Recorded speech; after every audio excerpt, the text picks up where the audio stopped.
Welcome to રિશીસ kitchen. તો આજે હું તમારી સાથે શેર કરીશ ડ્રાય બ્રેડ ક્રમ્સ રેસીપી, જેને કટલેટ કે વેજ પેટીને કોટ કરવા કે સ્નેક્સને કોટ કરવામાં ઉપયોગ કરવામાં આવે છે, જે ઇઝીલી બની જાય છે. તો ચાલો બનાવવાનું શરૂ કરીએ.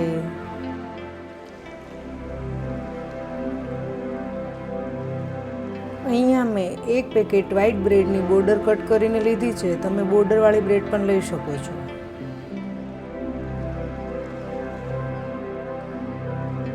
બ્રેડના ટુકડા કરી અને મિક્સચર જારમાં લઈ લઈએ.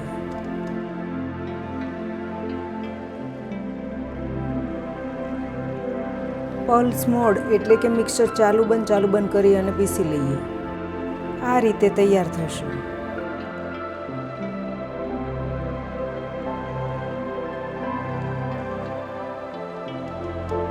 ગેસની ફ્લેમ ઓન કરી હેવી બોટમ પેનમાં લઈએ.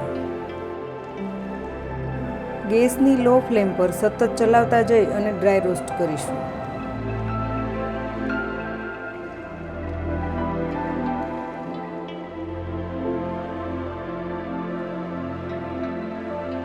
ક્રિસ્પી થાય ત્યાં સુધી રોસ્ટ કરીશું. 2 થી 3 મિનિટમાં આ રીતે મોઇસ્ચર ઓછું થવા લાગ્યું છે. ફ્રેશ બ્રેડ ક્રમ્સ તમે રોસ્ટ કર્યા વગર પણ યુઝ કરી શકો છો. 8 થી 10 મિનિટમાં બ્રેડ ક્રમ્સમાંથી મોઇસ્ચર ખતમ થઈ અને ક્રિસ્પી થઈ ગયા છે. ગેસની ફ્લેમ બંધ કરીએ. ગેસની ફ્લેમ બંધ કર્યા પછી પણ થોડીવાર માટે સતત ચલાવીશું. ત્યાર પછી પ્લેટમાં લઈ અને ઠંડુ થવા દઈશું. ઠંડુ થાય એટલે ફરીવાર મિક્સચર જારમાં લઈ અને પલ્સ મોડ પર પીસી લઈએ. આ રીતે તૈયાર થશે. બોલમાં લઈ લઈએ. ડ્રાય બ્રેડ ક્રમ્સ તૈયાર છે.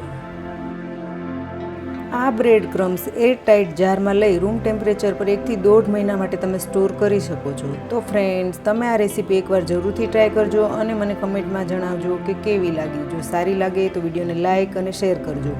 રિશીસ કિચન ચેનલને સબસ્ક્રાઈબ કરજો અને આવી જ નવી રેસીપી જોવા સાઇડ પર આપેલ બેલ આઇકન પ્રેસ કરજો, જેથી આવનાર નવી રેસીપીના નોટિફિકેશન તરત મળે. ફરી મળીશું એક નવી રેસીપી સાથે. Thank you for watching.